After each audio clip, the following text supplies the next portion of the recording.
Perfect. Okay, so give me 1 sec there. Yeah.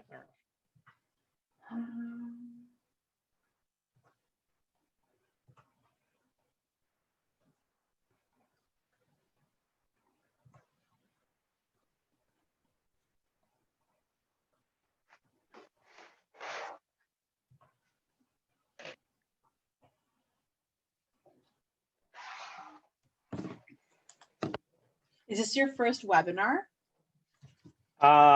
My first one out of school, yes, but I've done these before with like class and students. And, Oh, okay. I presented at CMCC Talks, which is our big like presentation thing at CMCC. Okay, okay.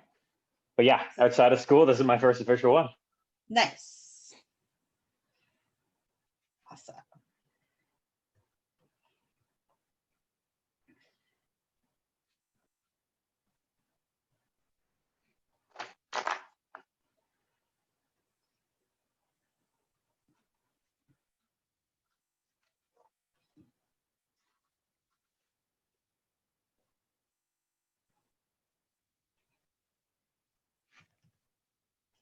What is the certification called for acupuncture? But what's the, is it a different name? It's not medical acupuncture, right?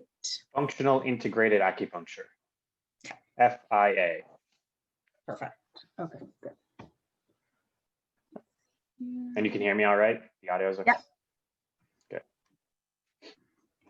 I never use headphones, but every time I'm like, oh, I probably should do that. And then each time I'm like, whatever. Yeah, I have really nice big ones that go over the head, but of course I forgot them up north. Yeah. So. It happens. So I'll start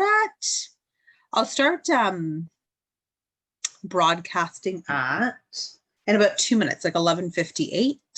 Perfect. Just in case there's some early people in there, and then they can also join. Good. And I'm just gonna step away for 1 sec just to read something. Okay.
Right. So we'll start broadcasting. No one's started to come in yet. Usually they don't start till 12, to be honest. Yeah. So I will do that. It is recording on the cloud, and so we'll post it after as well. Excellent. Perfect.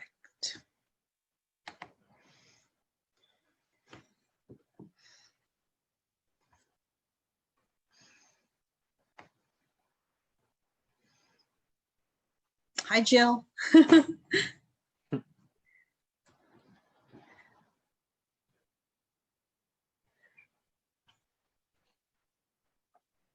So everyone's just coming in right now. So we're just going to wait for a few minutes before we get started at 12.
Hi, everyone. We're just waiting for about a minute and then we're going to get started. So if you want to grab a coffee, tea, or lunch, feel free to do so. We'll get started in just a few.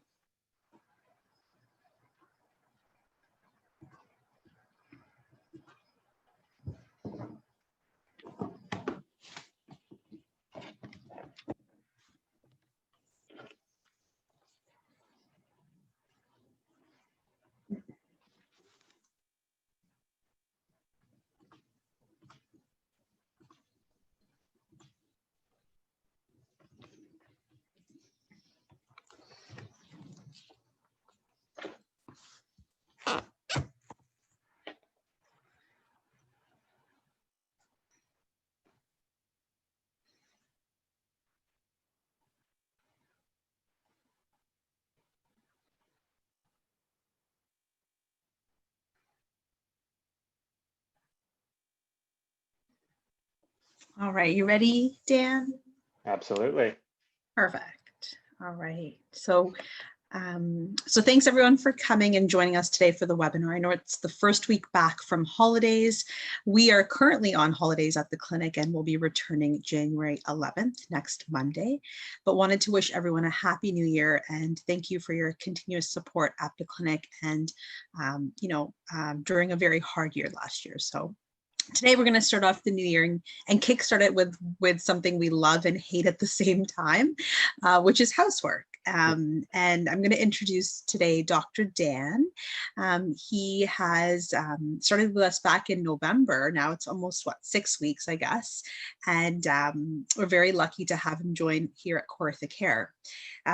Dr. Dan, and if it's okay with you, I'll go ahead and start calling you Dan, if that's okay. Please do. Yep. Perfect. Dan completed his double major in genetics and medical sciences at Western University, and then went on to complete the Doctor of Chiropractic degree at Canadian Memorial Chiropractic College, where myself and Jill also went to school. In addition to that, he's also done functional integrated acupuncture, and so he can also treat patients who need that discipline as well, the acupuncture. It's been a pleasure to have you on the team in that short 6-week span, and it's been crazy as well because we've been quite busy, but it's been a great source of energy. And today we're excited because you're getting to kickstart our year with our first webinar. So I will let you take it away from here. And again, everyone, introducing Dr. Dan. Great. Hi, everyone. Nice to meet you virtually. As mentioned, my name is Dan, and I'm new to Chore Care, but the last 6 weeks have been quite a lot of fun getting to meet everyone and working with all the staff. It's been an incredible experience so far. For any of my patients who are on the call, this is what I look like without a mask. You won't be able to see this again for a little while, so take it in. That's a good point. All right, so let's get started. So today I'm going to be teaching housework done safely, how to make chores not a chore. So we'll go to the next slide. All right. Perfect. So I pulled this picture off the internet. It's a river somewhere in Kawartha. I'm not exactly sure where, but some of you may or may not recognize it. So I wanted to start with a story that one of my mentors, one of my close mentors shared with me that was pretty powerful and pretty meaningful. So if I could get everyone just to close your eyes, and I'm just going to recite this story for you and you can follow along, okay? So I want you to picture this. You and 2 of your closest friends are going out for a picnic, all right? You're gonna hike through the forest. You've got your blanket, you've got your basket, you've got your food, maybe some wine if you like the wine, if you got some cheese. So you're hiking through the forest and you come to this beautiful river and you decide this is where you're gonna set up. So you put out your blanket, your cheese, all that kind of stuff. You're enjoying a nice picnic. And you and your 2 friends, you notice some splashing and some commotion going on in the river. So you walk out to the river's edge to see what's going on, and you notice some kids are floating down the river towards a waterfall. So the first thing that you do, being the heroic, courageous person that you are, is you run to the waterfall, you climb out on a branch, and you start grabbing these kids before they go over as fast as you can. Good job. Your other friend notices a boat on the river's edge. So they jump into the boat and they row out into the center of the river and they start grabbing as many of these kids as they can, putting them in the boat, bringing them to the shore to safety. But these kids keep coming. So then you look up the river and you notice your third friend who's running up the river and you ask them, where are you going? We need help. We need to save these kids. and your third friend shouts back, I'm going up the river to find out who or what is putting these kids in the water to put a stop to it. All right, so that's the story. You can open your eyes. You can come back to here again. So this story, it was very meaningful to me because it really exemplifies just how important it is. If you have an emergency or you have something going on, absolutely, you got to take care of it. But if you can get to the source and stop it, that's going to be so much more powerful and have such a bigger meaning, right? And so that's what I'm really hoping that you'll take away from this PowerPoint or this webinar is we want to try and stop an issue before they occur. Okay, next slide. So Chores 101, we're going to be talking about chores and how to stop injuries or pains from chores before they occur. I also put this slide in because I saw this kitchen and thought it was absolutely wonderful, and I would really like to do chores in this kitchen. It's All incentive. Right. Beautiful, right? Perfect. Okay, so the first thing I did when I started to create this webinar was write down a list of all the chores that I did. So I sat down with my girlfriend and we wrote out all the things that we do around the house. We got the first row done, and that was quite a bit. Then we got the second row done and we realized we do a lot. And then we got to the third row. And as I'm looking through it here, I'm also noticing that I didn't take down the Christmas lights, which is another chore that I still have to do. So what I was going to do was go through each chore and just kind of teach you the safety features of how to do them and the right ways and wrong ways to do them. But I realized that there's just no way we could go through all of the chores efficiently within the time that we have here today. So I had to find a new way to teach this. So what I've done now is I've selected 5 of the most powerful principles that I could think of, and I'm going to teach them to you, and I'm going to show you how they fit in with certain chores. But my hope is that you can actually take these 5 principles and apply them to every chore that you do, okay? So just a little disclaimer before we get going into these principles. This is not every single safety tip that is out there, okay? So when you're doing a chore, make sure you really think about all the safety features, all the different things that you need to do to keep your body safe and not hurt yourself. So you can keep doing these chores. But these are going to be 5 of the ones that I think are the most important and the most impactful. Another disclaimer, you are going to see some products through this webinar. I'm not sponsored in any way by any of these products. These are just products that I've put up. You can go do your own research and find whatever you like. All right, next slide. Perfect. So here are the 5 principles. We'll start off by showing you them. I'll run through them really quickly, and then we'll go through each one by one. So the first one, whenever you lift something up, keep it as close to your body as you can. The further away you have an object as you lift it from your body, the heavier it's going to feel and appear, and the more work you're going to have to do. Number 2, avoid twisting at the back whenever possible. Number 3, lift with your knees and your back. I'm sure many of you heard lift with your knees, not your back. I'm going to explain it's important to do both, but in a very specific way, which we'll get to. Number 4, use supports whenever they're available. I'll explain what supports are. And number 5, my personal favorite, it's okay to be lazy. I like that one. Everyone does. All right, so just for simplicity's sake, so that it's easy to follow along, if you look at the very bottom here, I have keep objects close to your body when lifting or moving. That's our principle number 1. Whatever principle we're on, I'm going to have it tagged at the bottom there so you can easily follow along in case you get lost at all. All right, so keep objects close to your body when you lift them or when moving them, okay? The reason for this is a concept called moment arm. We won't go into all the little details about it, but I'm going to try to explain it as best as I can using pictures and examples, because I find at least that's the easiest way for me to learn. So here we've got 2 pictures. On the left, we've got a couple who are sitting on a seesaw. They're perfectly balanced. The fulcrum's right in the center. Neither one is up nor down. They're just sitting on their phones, relaxing, having a good time, okay? They weigh the same amount, so they're perfectly balanced. Now, the picture on the right, you can see the elephant is clearly going to weigh more than the duck, but yet they're still balanced. And that's because we've moved the fulcrum closer to the elephant, all right? And conversely, we've moved the fulcrum of the seesaw away from the duck. And just like I mentioned out here, the further away something is, the heavier it's going to feel or appear. In this case, the duck is further away from the fulcrum. It's heavier, so much heavier, in fact, that it's balancing out the elephant. Now, of course, this is a cartoon and this wouldn't actually happen in real life, but it's just to get the idea. Now, if this doesn't make sense to you, that's okay. We've got some more pictures and examples. Hopefully the next slide will make a little bit more sense. Next slide. All right, so here we've got one of my favorite patients, a little CrossFit guy, loves to work out, loves to exercise, all that kind of stuff. And he's got his bench press bar with some weights on it, all right? So you can see in the first picture there, It's perfectly balanced. He's holding it upright. He's having no problems, probably exerting very little energy to hold it because the bar is holding all the weight right in the center. But as soon as you move that weight a little off center, it starts to cause some weight. He actually needs to work to hold it up. So you can see in the second picture, he's actually having to exert a little bit of energy just to hold that bar upright. In the third picture, it gets even further away, and of course, he's exerting more energy. And in the fourth picture, not only does it get further away, but we've also extended the length of the bar. You can see how much struggling he's having to do just to keep that bar from tipping over. Another way to think about this, many of you may have not necessarily held a bar with weights, but you may have held something like a paddle or a rake or something upright. And as soon as you tip it over a little bit, it's going to weigh a little bit more. Another example that I have, I used to work in a car dealership and I used to have to move all the motorcycles around. And so it took me dropping a couple motorcycles to figure out that if you hold it straight, it's no problem, there's no weight. But as soon as you tip the motorcycle over a little bit, it starts to get heavy. And the further you go, the heavier it gets until I drop it.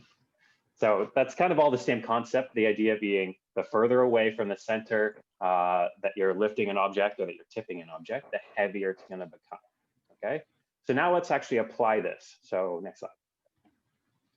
Great, so this is something called text neck. Now, text neck's not an actual medical term as far as I'm aware of. There's various definitions and people discuss it, but the general idea is that if you're always looking down at your phone, the muscles in your neck are gonna have to do a little bit more work, and that's just gonna do some damage over time. So why does this happen? So if we go through the pictures here, we've actually got some numbers that we can look at. In the first picture, the individual is standing upright. His skull, just like in the last picture, the weights on the bar, his skull on his spine is perfectly aligned, perfectly in balance. And all that spine and the muscles have to do is hold up the weight of the head, which is 10 to 12 pounds, which is about the size of a newborn, maybe up to about 6 months, somewhere in that range. As soon as the individual starts to bend their head forward and go off of center, just like my motorcycle example or that weighted example, the head becomes heavier and heavier and heavier. And so in this last picture, you can see the individual is looking right down at the phone. And how many of us here, raise your hand if you are guilty of having done this for, I don't know, you're sitting in the waiting room or something and you're just looking down at the phone. All the muscles are just working hard to keep that head up, right? And so once you get up to about that 60-degree point, the head, it doesn't weigh 10 to 12 pounds anymore. Because of the moment arm, the head's going to weigh closer to about 60 pounds, which is closer to the weight of a 5 to 10-year-old, which is quite a big difference. Yeah. Mm-hmm. You can even try that right now if you guys have your phone with you. Yeah. Don't hold it for too long, but try it out and just feel as you go further, it gets heavier and heavier and heavier. Perfect slide. So let's put this into some chores like I promised. So holding a child, of course, right? You can see the individual on the right, he's got the baby nice and close to him. And I can personally tell you from experience, you can hold a baby like that for 8 to 10 hours, no problem. Well, maybe not no problem, but you can do it. The individual on the left, she's holding the baby outright. Now, it looks like she's doing some sort of workout. And so I always encourage being active and working out and all that kind of stuff. So she's all right, but this is not a sustainable hold. You can't hold a child like that for 6, 8, 10 hours. It's just not possible, right? Because of moment arm. The further away you get from the body, the heavier it's going to be. Now, I'm sure many of you are sitting at home thinking, Dan, I'm not going to walk around holding my baby like this all the time. That wouldn't make sense. That's not sustainable. It's just not something that I'm capable of doing. And you're right. But what I want you to think about is that time where you're reaching into the crib, right? You're bending way over to pick up the kid and lift them out. The child, who might be 10, 20 pounds, somewhere in there, is going to weigh so much more when you reach into the crib. So you think, no problem, I can lift 10 pounds. But as soon as you reach over, it's now weighing, I don't know, 30, 40, 60 pounds. And if your muscles are not ready for that, if you're not ready for that, if you're not anticipating it, that's when you have injuries. That's when people can get hurt. Next slide. All right, mopping, sweeping, vacuuming, shoveling, pushing. So far, I've been talking about lifting up, right? Picking up a baby, holding your head upright, carrying the motorcycle. But this also applies when you're pushing out, all right? The same thing, the further out you get, it's gonna add more force. You can see the individual on the right, look how far out he's got his, it looks like a Swiffer, I think. Either way, some sort of cleaning device for the floors. And of course, he's bending over, so that's not good for the back, but it's also going to take a little bit more force just because of how far out he actually has to reach in order to do this. So if you're mopping, if you're sweeping, if you're shoveling, if you're vacuuming, you want to keep that nice and tight and close to the body as you're pushing. All right. Perfect. Next slide. All right, so let's look at a list of chores. I'm not really sure what happened with this, but folding laundry is what it's supposed to say under there. Anyway, so carrying groceries. How many of us are guilty of carrying all the groceries in one load? And what do we do, right? What do? We hold them out and we load up the arm and we walk out like this. The ones on the end are going to weigh exponentially more than if we had them nice and close. So what you want to do is, as much as it takes more walking, do more trips, keep the groceries in nice and tight to your body, even down at the sides, and they're going to weigh less, and that's going to take less energy overall. Lifting laundry, one of the big things to think about is if it's wet, it's going to weigh so much more, right? And when is the time that you're going to reach into something and lift out the laundry? It's when it's coming out of the actual laundry machine. That's when you're going to reach in and it's nice and wet. You're going to try to lift this laundry, which previously when you put it in, it was dry clothes, nice, it was light, it was easy. Now you're lifting these big heavy things and you've got that moment arm, you're reaching out. Taking out the trash, make sure you keep it nice and close to your body. My two personal favorite examples in here are making the bed and putting up the Christmas lights, okay? Making the bed, you don't think of a sheet being very heavy, but when you don't walk around to the other side of the bed, when you're reaching all the way over, well, now you've got that moment arm, you're reaching way out. The sheet that should be nice and heavy is going to weigh a lot more than you think. Putting up Christmas lights, a string of lights, those are very light, very easy to carry, but when you're up on the ladder and you're reaching out to hang them up on the eavesdrop or wherever you might be, well, now it's going to weigh more, and that's putting you not in danger of hurting yourself, but even like tipping over the ladder or something like that, right? You want to be very careful. Folding laundry, shoveling, sweeping, mopping, all of these. All right, so that's number one. The very last example I wanted to give for principle one is organizing your fridge. Not many people really think about where they're going to put stuff in, right? You get home, you just had a long grocery trip, and you're just going to kind of stick things in there wherever it can fit. Maybe keep some things, dairy and stuff, close together. When you're organizing your fridge, what you want to do, two things. Number one, anything you use often should be close to the front or on the doors, nice, easy access. Number two, anything that's heavy, close to the front, on the doors, nice and easy access. So we can see that big bottle of milk right up front. That is perfect. As soon as we put something like that in the back, if you're in a hurry, you're not thinking about it, you put the big bottle of jug of milk in the back. Well, now you got to reach in. You're probably going to try to lift it up and scoot it over everything as you get it out because you maybe don't want to bring everything out. Well, now you're trying to do this balancing act with this thing that's really far away and really heavy. You're liable to hurt yourself doing something like that. So whenever you're organizing the fridge, just think about things you can use often, things that are heavy, nice and close. Things that are not used so often, put it in the back. That's good. Perfect. So that's principle one. We'll go on to principle number two now. Principle number one is, no worries, is my favorite. So I did spend a little bit longer on that one. That's okay. So principle number two is twisting. Okay, so I'm not going to go into grave detail about this, but I'm just going to give you a bit of a basic understanding of why we don't want to be twisting at the back. Okay, and this is specifically when you're lifting something heavy, but it'll also apply when you're not lifting, which I'll explain in a moment. So if you lift up something heavy and you twist, okay, what's going to happen in your spine? You've got vertebrae and you've got discs in between each that kind of cushion. Okay, so you have a vertebrae on top, vertebrae on bottom. If you lift something heavy, the first thing it's going to do is compress that disc. Okay, it's going to add a little pressure, and that's the point of the disc. It should shock it a little bit, just add some cushion. Okay, but then you're going to twist and grind that disc on top of it. Okay, so now you're crushing and you're twisting, and that's how things like disc herniations happen, and that's something that we definitely want to avoid. Okay, so you can see on the picture here on the left, the individual has lifted that. Doesn't look heavy, but I promise you it's a heavy box. Lifted the heavy box and twisted. Okay, none of that. What you want to do is face the box, pick it up, and actually move the feet. You want to walk over. Make sure you're not going to trip on anything, of course, but this avoids having to twist at the back, avoids the danger of having some sort of disc. Okay. Now, even if you don't think you're lifting, still avoid this because you probably are, which we'll get to. So next one. Perfect. So here are some of the chores, some of the examples that we can think of. The one that's probably going to stand out as the most obvious is shoveling. How many of us shovel and then twist and throw? Shovel and then twist and throw. Okay. So we're doing two things here, right? Number one, we're going to lift something and then we're going to twist, which is principle number 2 here. Don't lift something heavy and twist, okay? What you want to do is make sure that you're going and moving the whole body in line as you're throwing or moving the snow, whatever it may be. But number 2, shoveling snow, right? You're using that shovel, which is going to pick it up far away from your body, and it's going to weigh more than you think. So despite shoveling snow not feeling like it's necessarily very heavy, it's actually much heavier than you think. So now you're lifting something heavy and twisting, which is why I said, even if you don't think you're lifting something heavy, avoid twisting. Just don't do it. Don't chance it. It's not worth it. The other 3 examples here kind of go together: cooking, especially cook prep, folding laundry, and your work from home office. Okay, these are all examples of where you're going to be at a place, one spot, stagnant.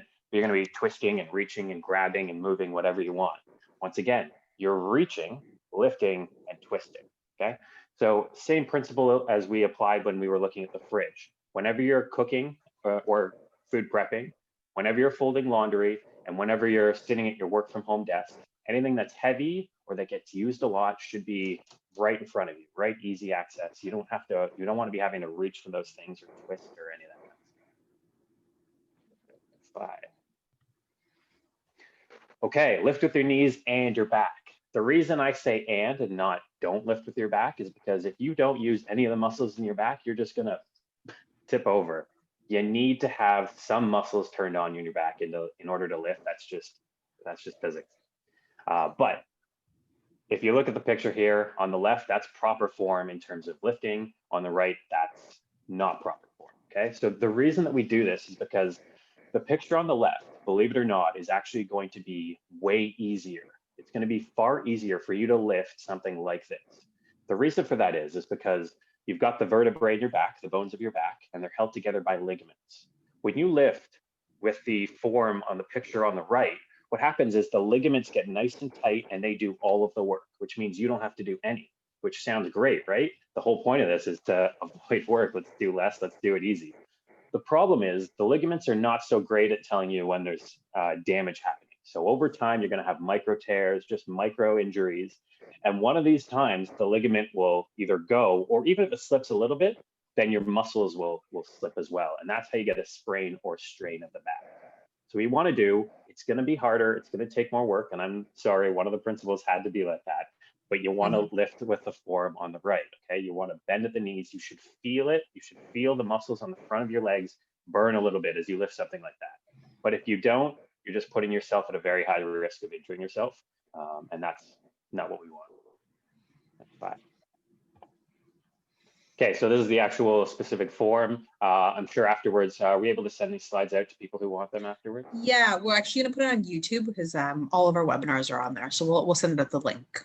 Perfect. So I won't go through the details of this slide, but if you would like to look at the actual correct lifting techniques, this is an excellent image that I found that explains everything correctly. So the big key here is bend at the knees, bend at the hips, and keep that spine nice and straight as you go down and back up. The more of a bend, the more of a curve, the more of a roll you have in the spine, the more you're going to be using those ligaments, the more you're going to put them in harm's way. Good. So that's principle number 3. I think we'll go on to principle number 4 now. Oh, yeah. So I was you can go back. I was just going to add for this one is there's not any particular chores where you're going to be doing a lot of heavy lifting, but day to day, I'm sure many of us come across we got to lift this one big heavy thing once. And so because this is such a common injury that I see, I really wanted to add this principle in here. So anytime you're lifting anything heavy, just think about using that proper form. Make sure you bend at the knees, bend at the hips, keep the back nice and straight. All right, it's like all those it's like all the Amazon boxes we're getting right now, right? Exactly. Pretty heavy. Good example. Yeah, you never know what's inside, right? Exactly. So it's a surprise. That's right.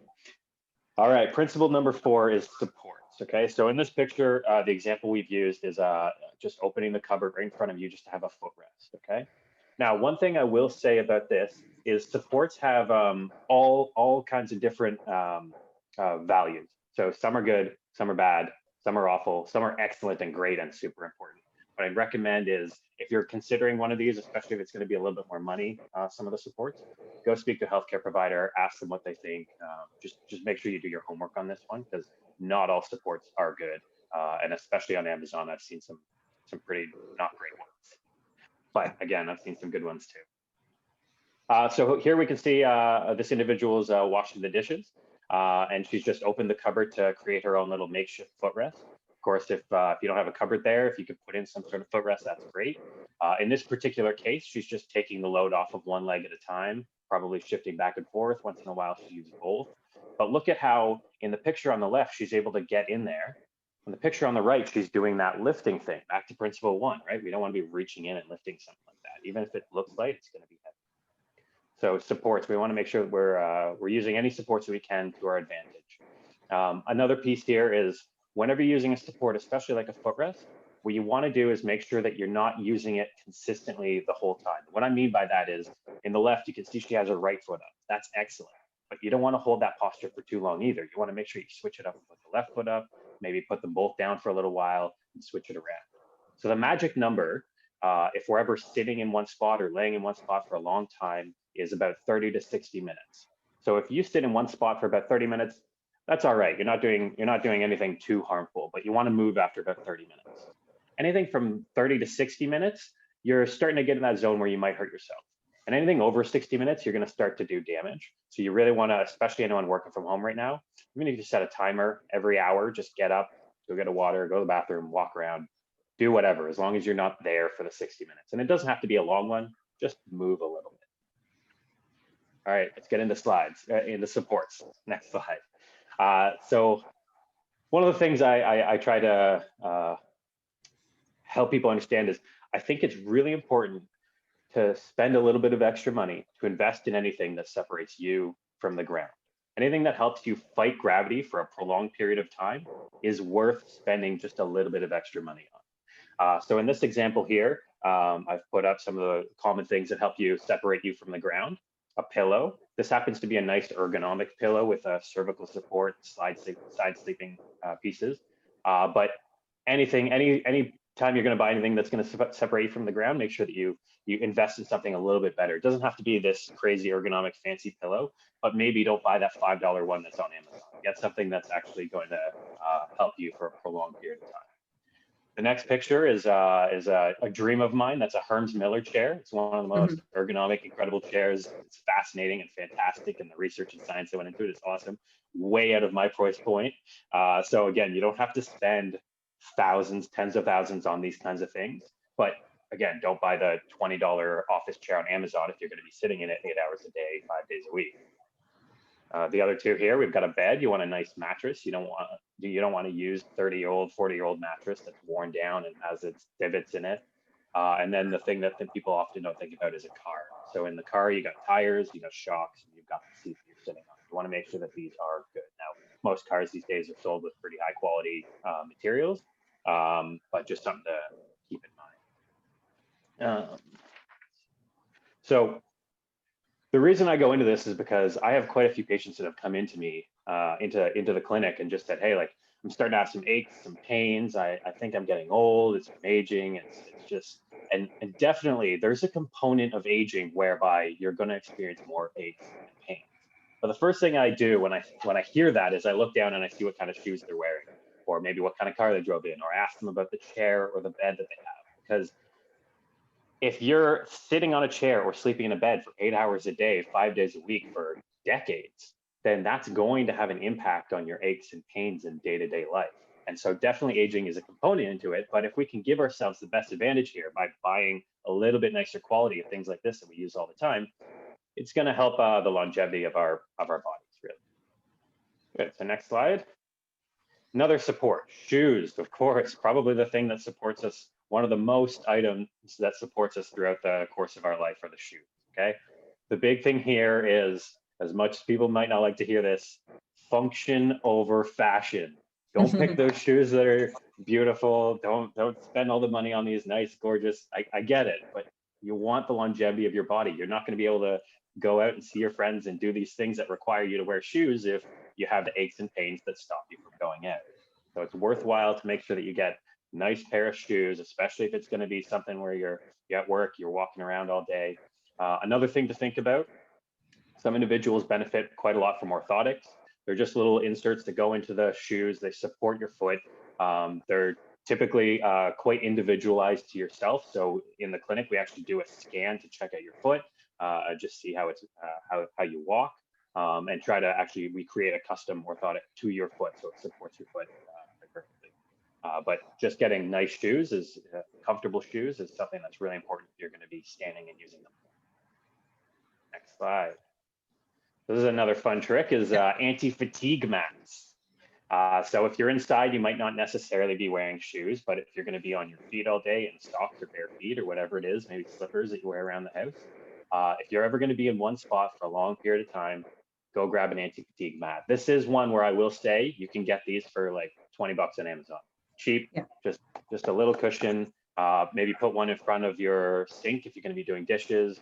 Put one in front of wherever you fold laundry. You can put one just at your feet if you're a sit-stand desk if you're work from home.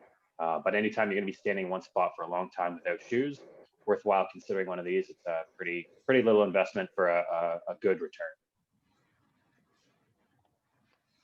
All right, and here are the chores for number 4. We've already talked about cooking, folding laundry, and sit-stand desk. Another piece, I know I mentioned the footrest that the individual had, the lady there where she was cleaning the dishes. But even if you get a footrest for your desk office, if you're going to be sitting a lot, just again, you want to change the position every 30 to 60 minutes. So anytime you can add a feature around that's going to allow you to change positions, that's perfect. All right. Bye. And the last one, probably everyone's favorite, is be lazy, okay? So ask for help, definitely. Get someone else to do the chore with you if possible. Break the workload up into smaller parts or lighter parts. Again, don't carry the groceries in all in one trip. That's not gonna be sustainable over time. You wanna break it up to make the work easier on you. And you can get creative with it. You can see I put a picture of I think it's a Roomba or some sort of robot vacuum up there. Something that'll do the work for you. Why not? So I'm going to end on a story. So growing up, my job in the house, given to me by my dad, of course, was I was the guy who mowed the lawn all the time.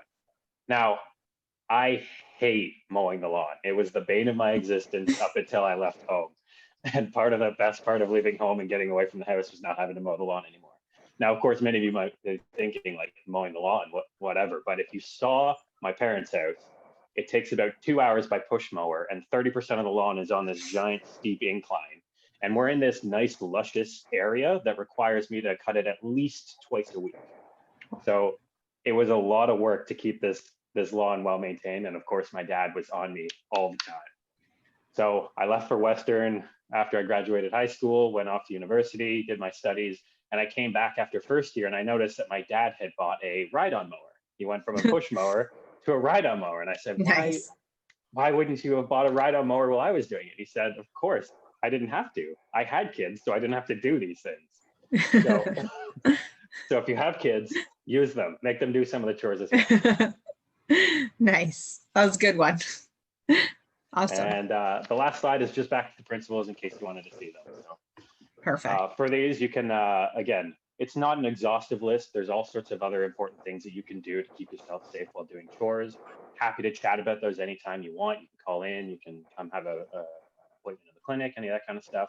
But these are the 5 big ones that I see a lot that I think will have the biggest bang for your buck.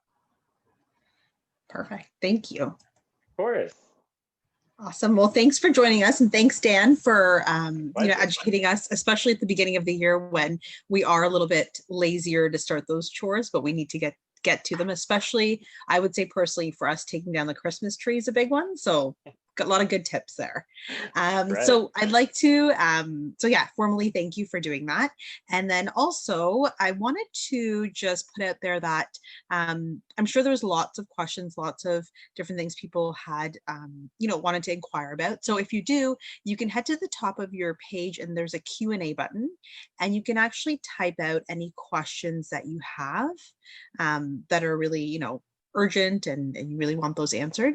I'm sure Dan would be happy to answer those as well. You can also raise your hand if there's anything else that you'd like us to address personally to yourself. So just at the top of the page right there. If you don't have any questions right now, that's okay as well. You can always, again, like what Dan said, you can give us a call at the clinic. You can email us, text us. You can chat with us however you'd like. So Sharon says, thank you very much and very much appreciated. Thanks, Sharon. You are welcome. It was my pleasure. Perfect. So someone actually, Anne says here, how about getting in and out of the car, Dan? Any tips there? Yes, absolutely. So we'll apply one of the principles to think about when getting in and out of the car, and that is don't twist at the back, right? Okay, so what you want to do in terms of getting out of the car, first open the door. Same thing with getting in, okay? And then make sure that you lift the legs up and then spin. I wish I could show you, but you want to spin in your seat so that you're facing out, okay? You don't want to twist and then pull yourself out of the car. You actually want to make sure that your legs are out of the car and you're facing out, and then you can use whatever supports are around, maybe the handle up top, just to nicely pull yourself out. Does that make sense? So maybe moving your entire body rather than just moving your back only. Exactly. Yeah. That's a good question. Thanks, Anne. Yeah, any other questions at all? Anyone? Again, if anyone does have any questions further, you can always touch base with us as well. Oh, I think we have one more here. Oh, that's just Jennifer saying, thanks so much. It was really informative and looking forward to future webinars. Thanks, Jennifer. Yeah, thank you. Awesome. Perfect. So just wanted to then go to the next page. So if there's any questions, concerns, or if you'd like to book in with Dr. Dan or any of the other therapists or practitioners at the clinic, feel free to do so. We are on holidays this week and we will be returning Monday. And Dan works with us pretty much every day of the week except for Fridays and Sundays. So Right. For those who do have the need to come in on Saturdays at work late, he is available Saturdays as well, as we currently did open the clinic on Saturdays from 9 to 1. You can reach out to us at our phone number there. You can reach out to us via email at the bottom, which is info@coreorthocare.com. Or if you'd like to do a booking, it's just easy enough to do. We have changed our software so COVID friendly. We're doing contactless payments, online bookings, wearing the masks at the clinic, a whole slew of things that you can refer to on our website as well. But thank you again so much, Dan, and for kickstarting the year. And again, thank you everyone for joining us for our first webinar in 2021. Thank you for having me. You're welcome. All right, we will see everyone later and take care. Awesome. I'm just going to end that, Dan.